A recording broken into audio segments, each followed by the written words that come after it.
இப்போ மார்க்கெட் வந்து ஒரு பேனிக் சுச்சுவேஷன் இருக்குது, ஒரு வார் மாதிரியான சுச்சுவேஷன் இருக்குது, மார்க்கெட் கிராஷ் ஆகிற மாதிரி இருக்குது அப்படின்னா அவங்க இது வரைக்கும் ஒரு 4 to 5 இயர்ஸ் அவங்க ஹோல்ட் பண்ணியிருக்கக்கூடியது ஒரு நல்ல ஒரு டீசெண்டான ரிட்டர்ன்ஸில் இருப்பாங்க.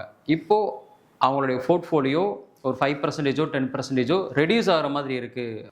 பிக் பிளேயர்ஸ் அவங்களுடைய போர்ட்ஃபோலியோ ப்ரொடெக்ட் பண்ணுறதுக்காக இந்த மாதிரியான ஆக்டிவிட்டீஸ் வந்து அவங்க பண்ணுவாங்க. பிசிஆரில் 1.5, ஸோ 1.5க்கு மேலே இருக்குது அப்படின்னா, கிரேட்டர் தென் 1.5 இருந்தது அப்படின்னா எக்ஸ்ட்ரீம்லி புல்லிஷ். இந்த மாதிரியான டைமில் என்ன பண்ணலாம், கால் ஆப்ஷனை பை பண்ணலாம். ஓகே, மார்க்கெட் வந்து அப்சைட் மொமெண்டமில் இருக்குன்னு தெரியும் போது புல் கால் ஸ்ப்ரிட், இந்த மாதிரியான ஸ்ப்ரிட் ஆர் பை அந்த மாதிரியான ஸ்ட்ராட்டஜிஸ் வந்து நீங்கள் பண்ணலாம். ஸ்ட்ராங் பையில் இருக்குன்றத டைரக்ஷன் வந்து நம்மளால் புரிஞ்சுக்க முடியும். எல்லோருக்கும் வணக்கம். ஒரு நியூஸ் வர்றதுக்கு முன்னாடி இன்ஸ்டிடியூஷன்ஸ் அதுக்கான ட்ரேடை கம்ப்ளீட் பண்ணிடுவாங்க. ஸோ இந்த ட்ரேடை நான் எங்கே போய் எப்படி நான் தெரிஞ்சுக்கிறது? ஓஏ அனாலிசிஸ் மூலமாக நம்ம தெரிஞ்சுக்கலாம். வால்யூம் பேஸ் பண்ணி அவங்களுடைய ட்ரேடை வந்து நம்ம தெரிஞ்சுக்கலாம். அண்ட் டெக்னிக்கலாகவும் நம்ம தெரிஞ்சுக்கலாம். ஸோ ஃபஸ்ட் நம்ம பார்க்க போகிறது வால்யூம். அதாவது ஆப்ஷன் செயினில் நீங்கள் பார்த்துருப்பீங்க, சென்சிபிள் என்எஸ்சியில் கொடுக்கக்கூடிய ஆப்ஷன் செயினில் வால்யூம் அப்படின்றது என்ன அப்படின்றத நம்ம புரிஞ்சுக்கணும். ஓஏ அப்படின்றது என்னன்றதையும் நம்ம புரிஞ்சுக்கணும். வால்யூம் அப்படின்றது ஒரு ட்ரேடு வந்து நீங்கள் எடுத்துட்டீங்க, பை பண்ணியிருக்கீங்க, அந்த ட்ரேடை நீங்கள் செல் பண்ணிட்டீங்க அப்படின்னா ட்ரேட் வந்து கம்ப்ளீட் ஆகிடுச்சு இல்லையா? அதே போல் நீங்கள் செல் பண்ணுறீங்க, மறுபடியும் நீங்கள் பை பண்ணி அந்த ட்ரேடை வந்து கம்ப்ளீட் பண்ணுறீங்க. ஸோ இந்த மாதிரி ஒரு ட்ரேடை எடுத்து நீங்கள் கம்ப்ளீட் பண்ணிட்டீங்க அப்படின்னா அது வால்யூமில் உங்களுக்கு ஆட் ஆகிடும். சரி, ஓகே, நான் ட்ரேடை எடுத்துட்டேன், பட் இப்போ வந்து அந்த பொசிஷன் வந்து என்கிட்ட ஹோல்டிங்கில் தான் இருக்குது. நான் பை பண்ணியிருக்கேன், பை என்னோடய ஹோல்டிங்கில் இருக்குது. செல் பண்ணியிருக்கேன், செல் என்னோடய ஹோல்டிங்கில் இருக்குது அப்படின்னா இது நீங்கள் எப்படி கன்சிடர் பண்ணிக்கலாம்? ஓப்பன் இன்ட்ரெஸ்ட்டாக நம்ம கன்சிடர் பண்ணிக்கலாம். ஸோ இது உங்களுடைய ஓப்பன் பொசிஷன். நீங்கள் இன்னும் ஸ்கொயராக பண்ணாத பொசிஷன்ஸ் எல்லாமே ஓஏயில் உங்களுக்கு ஓப்பன் இன்ட்ரெஸ்ட்டில் கால்குலேட் பண்ணிக்கும்.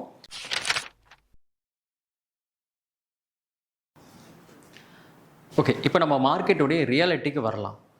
இப்போது நம்ம வந்து பார்த்திங்கன்னா ஒரு ரீட்டைல் ட்ரேடர், நம்ம எவ்வளோ லாட் அதிகமாக பை பண்ண முடியும்?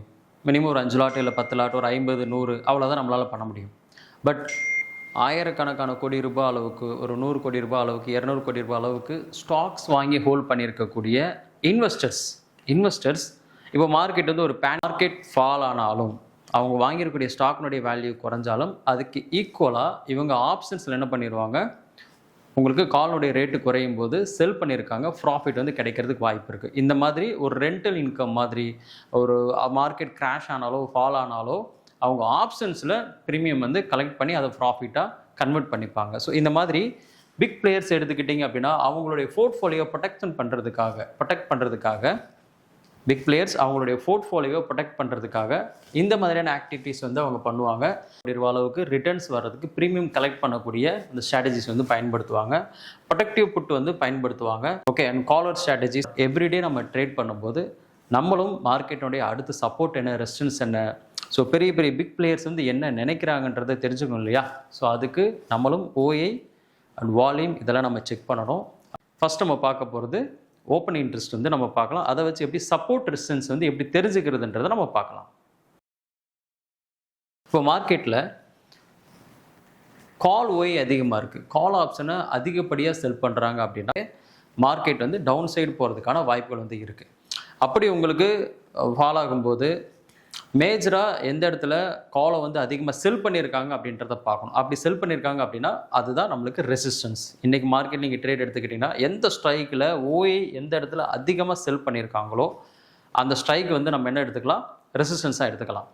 அதே போல் புட் சைடு ஓஏ அதிகமாக இருக்குது, பர்டிகுலராக புட் ஆப்ஷனில் இருக்கக்கூடிய அவுட் ஆஃப் த மணி ஸ்ட்ரைக்கில் எந்த ஸ்ட்ரைக் உங்களுக்கு அதிகமான ஓஏ ஃபார்ம் ஆகிருக்கும், அதிகமாக புட்டை செல் பண்ணியிருக்காங்களோ அந்த ஸ்ட்ரைக்கை நம்ம என்ன எடுத்துக்கலாம், சப்போர்ட்டாக நம்ம எடுத்துக்கலாம். ஸோ மார்க்கெட் ஃபால் ஆகும்போது அந்த ஸ்ட்ரைக் சப்போர்ட் ஸ்ட்ரைக்காக உங்களுக்கு வந்து இருக்கும். ஓகே, ஸோ இப்போது இருக்கக்கூடிய லைவ் மார்க்கெட்டில் அடுத்த சப்போர்ட் என்ன அப்படின்னு நம்ம பார்க்கும்போது இப்போ ஓஏ எங்கே அதிகமாக ஜாஸ்தியாக ஃபார்ம் ஆகிருக்குன்னு பாருங்கள். இப்போ 20 to 350 மார்க்கெட் வந்து ட்ரேட் ஆகிட்டுருக்கு. இது நம்மளுடைய அட் த மணி. ஸோ இப்போ மார்க்கெட் ஓஏ எங்கே அதிகமாக இருக்குன்னா இந்த சென்சிபிள் வெப்சைட்டில் நீங்கள் எடுத்து பாருங்கள். இது நீங்கள் ஜீரோதா ஏஞ்சல் இந்த மாதிரி நீங்கள் வச்சுட்ருக்கீங்கன்னா உங்களுக்கு ஃப்ரீயாகவே இருக்கும். நார்மலாக உங்களுடைய மெயில் ஐடி மட்டும் நீங்கள் கொடுத்து லாகின் பண்ணிக்கலாம். இப்போ கரண்ட்டாக மார்க்கெட் ட்ரேட் ஆகிட்டு இருக்கும்போது ஓஏலாம் எங்கே அதிகமாக இருக்குது, அதாவது ஓப்பன் இன்ட்ரெஸ்ட் கான்ட்ராக்ட் க்ளோஸ் பண்ணாமல் இருக்கக்கூடியவங்க எவ்வளோ பொசிஷன்ஸ் வந்து இருக்காங்க அப்படின்றத நம்ம தெரிஞ்சுக்கிறதுக்கு இதை நம்ம யூஸ் பண்ணலாம். இப்போ மார்க்கெட் நம்ம பார்க்கலாம், புட் சைட் நம்ம பார்க்கலாம். 20 to 350 மார்க்கெட் ட்ரேட் ஆகிட்டு இருக்குது. இனிமேல் மார்க்கெட் ஃபால் ஆகும்போது 22,200 அப்படின்ற இடத்துல ஓஏ வந்து ஜாஸ்தி இருக்குது. இந்த மாதிரி கலர்ஸ் வந்து உங்களுக்கு ரொம்ப லென்த்தியாக இருக்கும். அப்போவே நீங்கள் தெரிஞ்சுக்கலாம் எந்த ஸ்ட்ரைக்கில் கலர்ஸ் ரொம்ப ஜாஸ்தி இருக்கோ ஓஏ வந்து அது வந்து இண்டிகேட் பண்ணுதுன்னு நம்ம தெரிஞ்சுக்கலாம். ஸோ இப்போ மார்க்கெட் இமீடியட்டாக ஃபால் ஆனால் இமீடியட் சப்போர்ட் அப்படின்னு 22,300 கொஞ்சம் ஜாஸ்தி நம்மளுக்கு ஓஏ வந்து இருக்குது. இதுக்கு அடுத்து நம்மளுக்கு இருக்கக்கூடிய 22,200 ஜாஸ்தியான ஓஏ. ஸோ இந்த புட் ஆப்ஷன் இருக்கக்கூடிய இந்த ஓஏ நம்மளுக்கு அடுத்தடுத்த ஸ்ட்ராங்கான சப்போர்ட்டாக நம்மளுக்கு வந்து யூஸ் ஆகும். ஓகே, அடுத்து நம்ம இப்போ கால் ஆப்ஷனில் இருக்கக்கூடிய ஓஏ எங்கே அதிகமாக இருக்குது அப்படின்றது இந்த கலர் வந்து நீங்கள் பார்க்கும்போது தெரியும். காலுடைய ஓஏ வந்து ஜாஸ்தி இருக்குது இல்லையா? அப்போ இது ஒரு ஸ்ட்ராங்கான ரெசிஸ்டன்ஸ் அப்படின்றத நம்ம தெரிஞ்சுக்கலாம். ஸோ ஓகே, இது வரைக்கும் நம்ம என்ன பார்த்துருக்கோம்? ஓப்பன் இன்ட்ரெஸ்ட் வந்து பார்த்துருக்கோம். மார்க்கெட் இருக்கக்கூடிய மேஜரான சப்போர்ட் ரெசிஸ்டன்ஸ் வந்து எப்படி நம்ம தெரிஞ்சுக்கிறதுன்றதை பார்த்துருக்கோம். இப்போ அண்ட் ஃபைனலாக மார்க்கெட்டோடைய டைரக்ஷனை கொஞ்சம் கிளியராக நான் தெரிஞ்சுக்கணும் அப்படின்னா அதுக்கு வந்து நம்ம வந்து பிசிஆர் ஃபார்முலா வந்து யூஸ் பண்ணலாம். பிசிஆர் ஃபார்முலாவை பயன்படுத்தி மார்க்கெட்டோட டைரக்ஷனை நம்மளால் கணிக்க முடியும். டோட்டல் புட்டினுடைய ஓஏ டிவைடட் டோட்டல் கால்னுடைய ஓஏ, அதாவது என்எஸ்சி ஆப்ஷன் செயினுடைய அதை ஓப்பன் பண்ணிக்கோங்க. அதனுடைய பாட்டமில் இருக்கும் உங்களுக்கு கால்னுடைய ஓஏ வேல்யூ இருக்கும், டோட்டல் வேல்யூ இருக்கும். அதே போல் புட்டுனுடைய டோட்டல் ஓஏ வேல்யூ வந்து இருக்கும். அது ரெண்டையுமே டிவைட் பண்ணுங்கள். இதனை ரெண்டையுமே நீங்கள் டிவைட் பண்ணிட்டீங்க அப்படின்னா நம்மளுக்கு ஒரு ரேஞ்ச் வந்து கிடைக்கும். என்ன ரேஞ்ச் அப்படின்னா பிசிஆரில் 1.5. ஸோ 1.5க்கு மேலே இருக்குது அப்படின்னா கிரேட்டர் தென் 1.5 இருந்தது அப்படின்னா எக்ஸ்ட்ரீம்லி புல்லிஷ். இந்த மாதிரியான டைமில் என்ன பண்ணலாம்? கால் ஆப்ஷனை பை பண்ணலாம். ஓகே, மார்க்கெட் வந்து அப்சைட் மொமெண்டமில் இருக்குன்னு தெரியும் போது புல் கால் ஸ்ப்ரிட், இந்த மாதிரியான ஸ்ப்ரிட் ஆர் பை அந்த மாதிரியான ஸ்ட்ராட்டஜிஸ் வந்து நீங்கள் பண்ணலாம். ஸ்ட்ராங் பையில் இருக்குன்றத டைரக்ஷன் வந்து நம்மளால் புரிஞ்சுக்க முடியும். ஓகே, அதே போல் பிசிஆர் வந்து 1.2லேருந்து வித்தின் 1.5 இந்த ரேஞ்சுக்குள்ளே உங்களுக்கு இருக்குது. 1.2 to 1.5 இந்த ரேஞ்சில் இருக்கும்போது மார்க்கெட் வந்து ஒரு நார்மலாக ஒரு புல்லிஷ் ட்ரெண்டில் இருக்குன்றதை நம்ம தெரிஞ்சுக்கலாம். இப்போ கால் பை ஆர் நீங்கள் வந்து புட்டை வந்து நீங்கள் செல் பண்ணலாம். மார்க்கெட் வந்து பையில் இருக்குன்னு அர்த்தம். ஒரு ஆவரேஜான ஒரு நார்மலான ஒரு பையில் இருக்குன்றதை நம்ம புரிஞ்சுக்கலாம். அதே போல் பிசிஆர் வந்து உங்களுக்கு 0.8லேருந்து 1.2 இந்த ரேஞ்சுக்குள்ளே இருக்கும்போது மார்க்கெட் வந்து நியூட்ரலாக இருக்குது, ஒரு சைடுவேஸில் போயிட்டு இருக்குன்றதை நம்ம புரிஞ்சுக்கலாம். ஸோ இதை நம்ம தெரிஞ்சுக்கிறது மூலமாக என்ன மாதிரியான ஸ்ட்ராட்டஜிஸ் அப்ளை பண்ணலாம்? பை பண்ணலாமா இல்லை செல் பண்ணலாமா? அப்படி ஒரு கன்ஃபியூஸ் இருக்குது இல்லையா? இந்த மாதிரி டைமில் நீங்கள் செல் பண்ணக்கூடிய ஸ்ட்ராட்டஜிஸ், அதாவது straddle, iron fly, iron corner இந்த மாதிரியான ஸ்ட்ராட்டஜிஸ் நீங்கள் அப்ளை பண்ணும்போது சைடுவேஸ் மார்க்கெட்டில் ஒரு ரிட்டர்ன்ஸ் வந்து நம்மளால் பார்க்க முடியும்.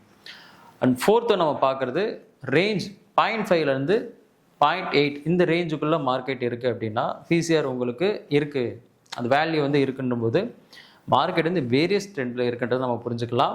இப்போ ஸ்ட்ராங்காக நீங்கள் புட் ஆப்ஷனை பை பண்ணலாம் ஆர் காலை வந்து நீங்கள் செல் பண்ணலாம். டைரக்ட் சைஸ் வந்து நீங்கள் போகலாம். இது செல் சைடுக்கான ஒரு, அதாவது மார்க்கெட் டவுன் சைடு அப்படின்றத நம்மளுக்கு வந்து உணர்த்துது. ஓகே, இந்த ரேஞ்சில் இருக்கும்போது இதுவே உங்களுக்கு பிசிஆர் உங்களுக்கு லெஸ் தென் 0.5க்கு ரொம்ப கம்மியாக இருக்கும்போது எக்ஸ்ட்ரீம்லி பேரிஸ்ன்றதை நம்ம எடுத்துக்கலாம். இந்த மாதிரி டைமில் ஸ்ட்ராங் புட் ஆப்ஷனை நீங்கள் பை பண்ணுறதோ இல்லை வேர் புட் அந்த மாதிரியான ஸ்ட்ராட்டஜிஸ், டவுன் சைடுக்கான ஸ்ட்ராட்டஜிஸ் வந்து நீங்கள் அப்ளை பண்ணலாம். ஸ்ட்ராங் செல் மார்க்கெட் வந்து ஸ்ட்ராங்காக டவுன் சைடில் இருக்குன்றதை இண்டிகேட் பண்ணுது. இந்த பிசிஆர் இதை நீங்கள் பயன்படுத்தி கால்னுடைய டோட்டல் ஓஏ அண்ட் புட்டினுடைய டோட்டல் ஓஏ வந்து நீங்கள் கால்குலேட் பண்ணும்போது ஒரு வேல்யூ கிடைக்கும். இதை வச்சு மார்க்கெட்டோட டைரக்ஷனையும் அதுக்கேற்ற மாதிரி ஸ்ட்ராட்டஜிஸ், நார்மல் நியூட்ரலாக இருக்கின்ற மாதிரியான விஷயங்கள் நம்மளால் தெரிஞ்சுக்கிட்டு அதுக்கேற்ற மாதிரி ஸ்ட்ராட்டஜிஸ் நம்ம அப்ளை பண்ணும்போது நம்மளுடைய ட்ரேட் வந்து மோஸ்ட்லி நம்மளுக்கு ப்ராஃபிட்டபுளாக இருக்கிறதுக்கான வாய்ப்புகள் வந்து இருக்குது. ஆப்ஷன் சைடில் இருக்கக்கூடிய நிறைய விஷயங்கள் நம்ம வந்து பார்த்துருக்கோம். இதே போல் இன்னொரு நல்ல ஒரு டாப்பிக்கில் நம்ம வந்து டிஸ்கஷன் பண்ணலாம். தேங்க்யூ.